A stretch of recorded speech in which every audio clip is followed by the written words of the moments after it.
السلام علیکم ورحمۃ اللہ وبرکاتہ۔ الحمد للہ رب العالمین والصلاة والسلام علی سید الانبیاء والمرسلین وعلی آلہ وصحبہ اجمعین ومن تبعہم بإحسان الی یوم الدین، اما بعد۔ محترم حضرات، قرآن مجید کے چوتھے پارے کی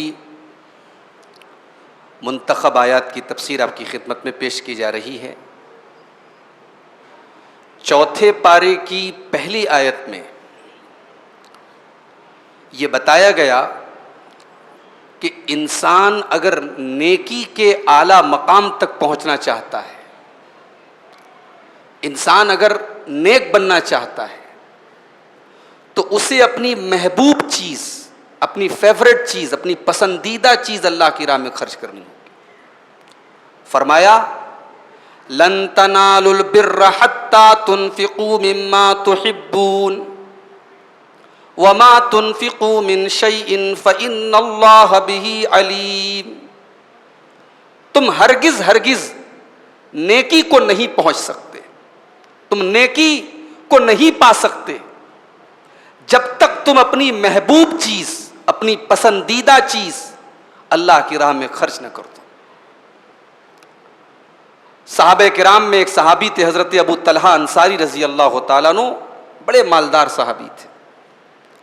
ان کے پاس ایک باغ تھا، کھجوروں کا باغ، بہت لمبا چوڑا باغ تھا، اور دونوں طرف کھجوروں کے باغات اور بیچ میں نہر جاری تھی۔ بڑا قیمتی باغ تھا وہ۔ اللہ کے نبی صلی اللہ علیہ وسلم اکثر ان کے اس باغ میں جاتے تھے، کھجور کھاتے تھے، پانی پیتے تھے۔ جب قرآن کی یہ آیت نازل ہوئی کہ لن تنالوا البر حتى تنفقوا مما تحبون، کہ تم نیکی کو نہیں پا سکتے جب تک تم اپنا محبوب مال اللہ کی راہ میں خرچ نہ کر دو، حضرت ابو طلحہ رضی اللہ تعالیٰ عنہ اللہ کے رسول کے پاس آئے، اے اللہ کے رسول، میں اپنا یہ باغ جس کا نام بیروحا تھا، کہا کہ میں اپنا یہ باغ اللہ کی راہ میں دینا چاہتا ہوں۔ اللہ کے نبی کو حیرت ہو گئی۔ بخاری کے الفاظ ہیں، آپ نے فرمایا ذاک مال رابح، ذاک مال رابح، اے ابو طلحہ وہ تو بڑا قیمتی باغ ہے، بڑا قیمتی مال ہے، اتنا قیمتی باغ تم اللہ کی راہ میں دے رہے ہو؟ کہا کہ ہاں اے اللہ کے نبی۔ جب اللہ تعالیٰ مجھ سے یہ مطالبہ کر رہا ہے لن تنالوا البر حتى تنفقوا مما تحبون، کہ تم نیکی کو نہیں پا سکتے، اور بعض علماء نے یہاں بر کی تفسیر جنت سے کی ہے، یعنی تم جنت کو نہیں پا سکتے، تم جنت میں نہیں جا سکتے جب تک اپنا محبوب مال اللہ کی راہ میں خرچ نہ کر دو۔ اے اللہ کے نبی، وہ قیمتی باغ میں اللہ کی راہ میں خرچ کر رہا ہوں کیونکہ سب سے محبوب مال ہے میری نظر میں وہ۔ اللہ کے نبی نے فرمایا کہ ایک کام کرو، میرا مشورہ یہ ہے کہ تم اس باغ کو اپنے رشتہ داروں میں جو ضرورت مند ہیں، جو غریب ہیں، ان کو تم دے دو۔ چنانچہ حضرت ابو طلحہ رضی اللہ تعالیٰ عنہ نے وہ باغ اپنے غریب رشتہ داروں کو دے دیا۔ اس آیت کی تفسیر میں علامہ ابن عثیمین رحمۃ اللہ علیہ کہتے ہیں کہ زندگی میں ایک ہی بار صحیح ایسا ضرور کیجئے کہ اپنی کوئی پسندیدہ چیز اللہ کی راہ میں صدقہ کر دیجئے۔ جو چیز آپ کو بہت پسند ہے، بہت محبوب ہے، اسے اللہ کی راہ میں صدقہ کر دیجئے تاکہ قرآن کی اس آیت پر عمل ہو جائے۔ لن تنالوا البر حتى تنفقوا مما تحبون، تم نیکی کو نہیں پا سکتے، تم جنت کو نہیں پا سکتے جب تک تم اپنا پسندیدہ اور محبوب مال اللہ کی راہ میں خرچ نہ کر دو۔ بعض علماء نے اس آیت سے ایک اور استدلال کیا ہے، انسان کی زندگی کا سب سے قیمتی ٹائم کیا ہے؟ جوانی کا ٹائم ہے۔ سب سے پریشیس ٹائم، سب سے قیمتی ٹائم جوانی کا ٹائم ہے۔ تو جب اللہ یہ کہہ رہا ہے کہ جنت میں جانا ہے تو اپنا محبوب مال خرچ کر دو، اسی طریقے سے اپنی زندگی کا اگر وقت اللہ کے دین میں لگانا ہے، اللہ کے دین کے لیے خرچ کرنا ہے، تو زندگی کا سب سے پریشیس ٹائم، سب سے قیمتی ٹائم جوانی کا ٹائم ہے. اپنی جوانی کو اللہ کے دین میں لگاؤ.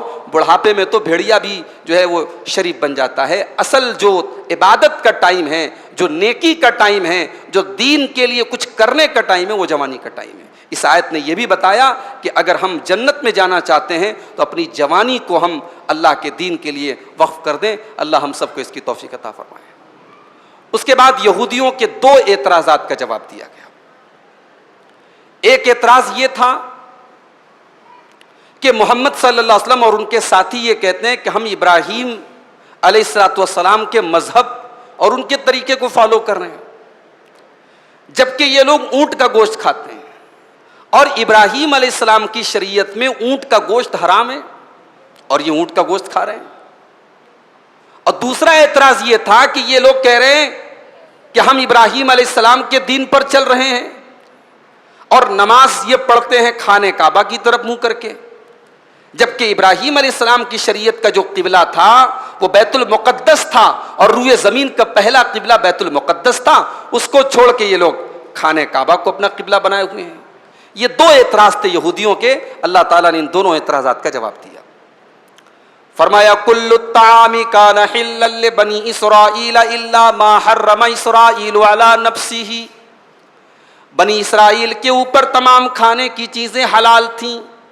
ہاں اسرائیل علیہ السلام نے یعنی یعقوب علیہ السلام نے اپنے اوپر جو چیزیں حرام کر لی تھی اس کا مسئلہ الگ تھا. یعقوب علیہ السلام کا ہی دوسرا نام اسرائیل ہے.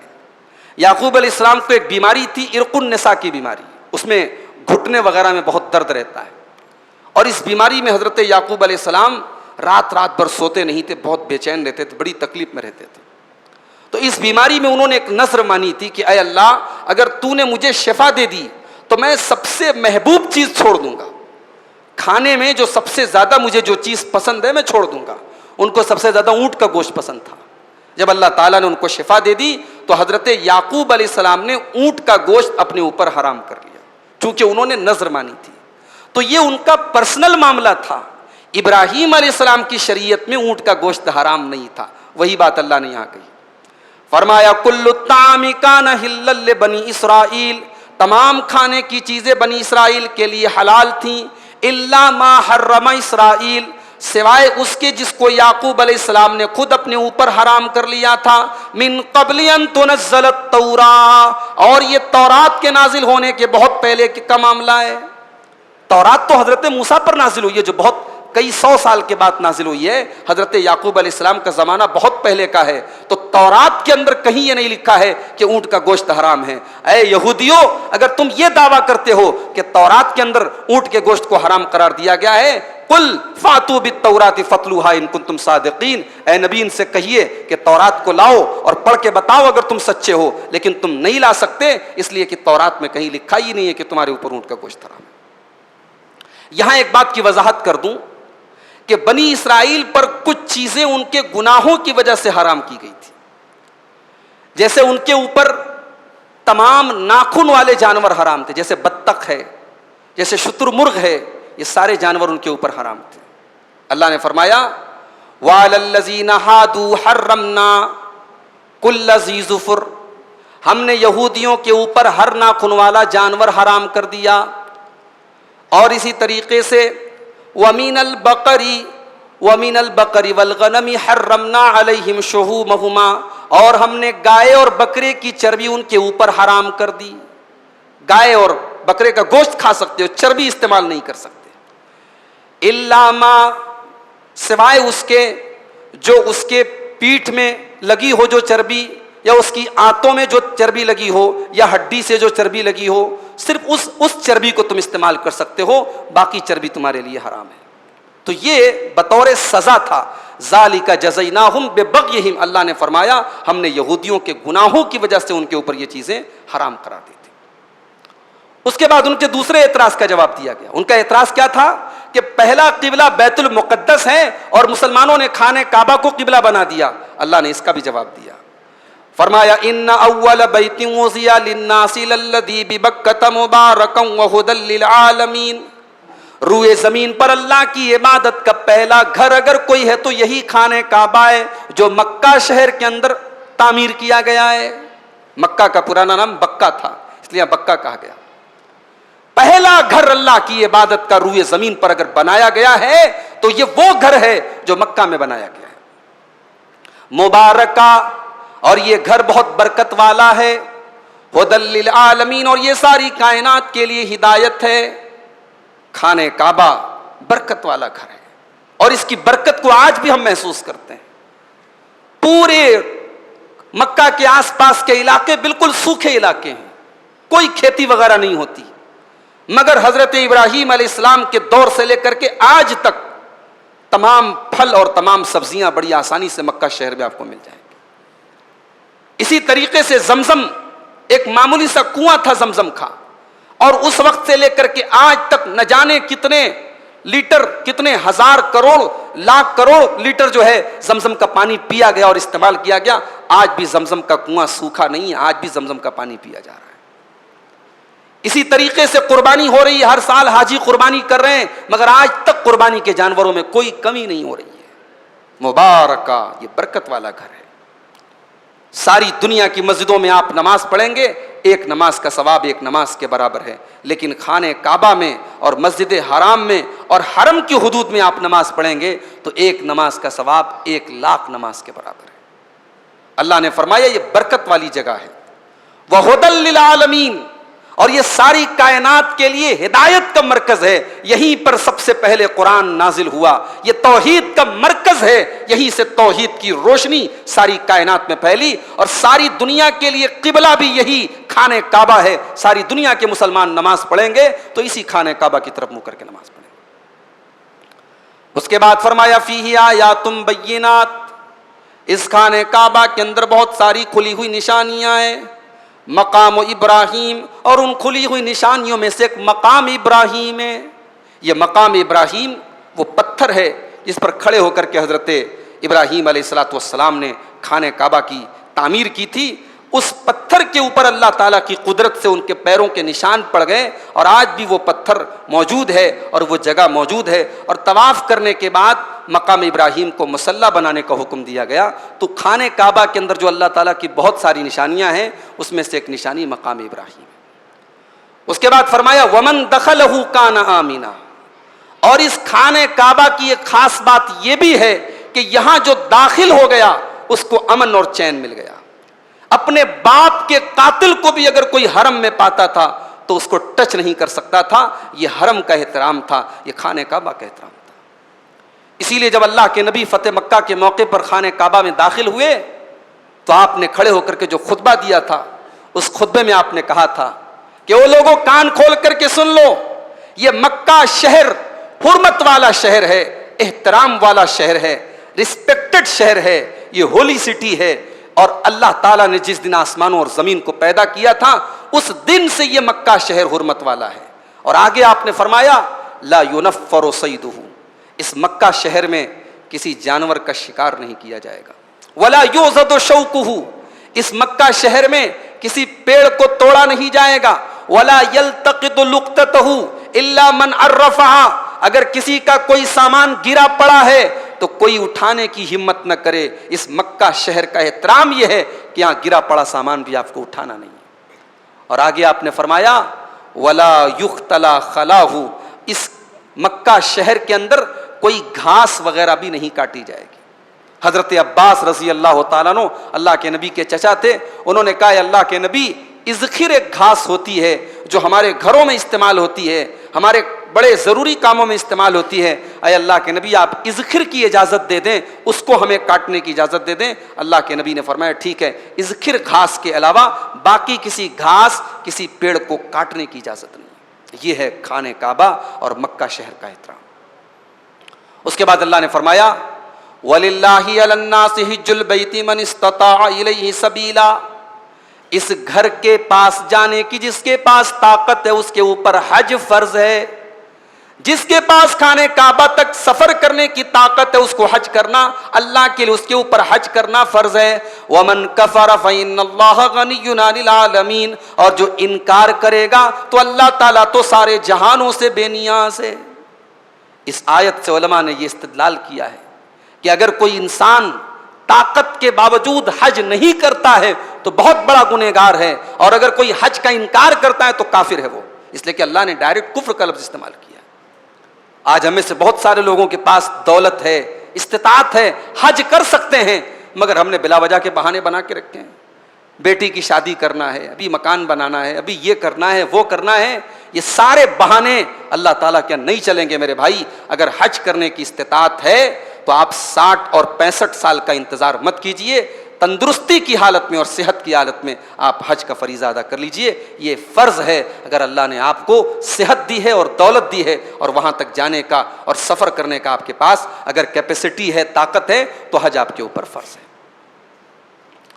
اس کے بعد وہ مشہور آیت آتی ہے جو اللہ کے نبی اپنے ہر خطبے میں پڑھتے تھے، یا ایھا الذین آمنوا اتقوا اللہ حق تقاتہ ولا تموتن الا وانتم مسلمون، اے ایمان والو تم اللہ سے ڈرو جتنی اس سے ڈرنے کی طاقت ہے، جتنی اللہ سے ڈرنے کا حق ہے تم اتنا اللہ سے ڈرو، اور تمہیں موت نہ آئے مگر اسلام کی حالت میں، تم مرو تو اسلام کے اوپر مرو، تمہیں موت آئے تو توحید کی حالت میں آئے۔ اس کا کیا مطلب ہے؟ کہ اللہ سے ڈرو جیسا ڈرنے کا حق ہے۔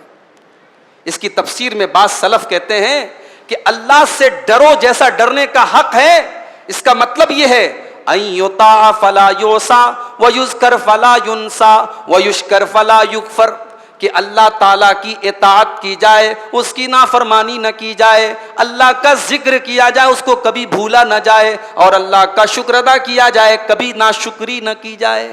یہ ہے اللہ سے ڈرنے کا حق، کہ اللہ کی کبھی نافرمانی نہ کی جائے، اللہ کی کبھی ناشکری نہ کی جائے، اور زندگی کے کسی موڑ پر انسان اللہ کو نہ بھولے۔ یہ ہے اتقوا اللہ حق تقاتہ۔ اس کے بعد مسلمانوں کو اتحاد کا حکم دیا گیا۔ آج بھی بہت بڑے بڑے پروگرام ہوتے ہیں، اتحاد ہونا چاہیے، سارے مسلک کے لوگ ایک اسٹیج پر آ جاتے ہیں۔ اتحاد کے جتنے نعرے لگتے ہیں سب بیکار ہیں جب تک اتحاد کی بنیاد صحیح نہیں ہوگی۔ اللہ نے اتحاد کا حکم دینے کے ساتھ ساتھ اتحاد کی بنیاد بھی بتائی کہ اتحاد کیسے ہو سکتا ہے۔ فرمایا وَاعْتَصِمُوا بِحَبْلِ اللَّهِ جَمِيعًا، تم سب اللہ کی رسی کو مل کر کے تھام لو۔ اللہ کی رسی کیا ہے؟ اللہ کے نبی فرماتے ہیں، صحیح حدیث کے اندر یہ الفاظ موجود ہیں، ترکت فیکم شیئین ما ان تمسکتم بہما لن تضلوا، میں دو چیزیں تمہارے درمیان چھوڑ کے جا رہا ہوں، جب تک تم ان دونوں چیزوں کو تھامے رہو گے تم کبھی گمراہ نہیں ہو سکتے، کتاب اللہ و سنتی، ایک اللہ کی کتاب اور ایک میری سنت ہے۔ یہی قرآن اور سنت اللہ کی رسی ہے۔ اللہ نے کہا اللہ کی رسی کو مل کر کے تھام لو، ولا تفرقوا، اور فرقوں میں نہ بٹو، گروہوں میں نہ بٹو، ٹولیوں میں نہ بٹو، جماعتوں میں نہ بٹو۔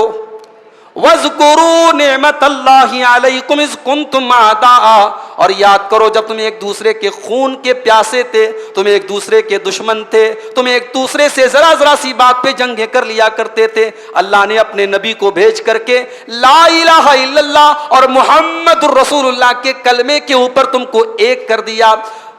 فاذکروا نعمت اللہ علیکم اذ کنتم اعداء فالف بین قلوبکم فاصبحتم بنعمتہ اخوانا، تم اللہ کی نعمت سے بھائی بھائی بن گئے، تم ایک دوسرے کے لیے جان دینے والے بن گئے، ایک دوسرے کے لیے جان چھڑکنے والے بن گئے۔ وکنتم علی شفا حفرۃ من النار فانقذکم منها، اور اے مسلمانوں یاد کرو تم جہنم کے گڑھے کے کنارے تھے، تم جہنم میں جانے والے تھے، فانقذکم منها، اللہ نے اپنے نبی کو بھیج کر کے تم کو جہنم سے بچا لیا۔ اللہ کا یہ احسان یاد کرو، اس نے تمہیں اتحاد جیسی دولت دی اور ایمان جیسی دولت دی، تم کو جہنم سے بچایا اور دنیا میں ایک کر دیا، لہٰذا اس اتحاد کو ہمیشہ قائم رکھو۔ آج اس امت کے لیے سب سے بڑا کرائسس اس امت کا اختلاف ہے، اور اس مشکل دور میں بھی یہ امت اختلاف کرنے سے اور فرقہ پرستی کرنے سے باز نہیں آ رہی ہے۔ ابھی ایک ویڈیو آیا، ایک مولوی صاحب نکاح پڑھانے گئے، دلہے سے کہہ رہے ہیں کہ تم کلمہ پڑھو، دلہے نے کلمہ پڑھ دیا۔ کلمہ پڑھانے کے بعد مولوی صاحب کہتے ہیں چلو اب کہو فلاں فلاں لوگ کافر ہیں، فلاں فلاں مسلک کے علماء کافر ہیں، فلاں فلاں مسلک کے لوگ کافر ہیں۔ دلہا بھڑک گیا، اس نے کہا میں کیوں کسی کو کافر کہوں؟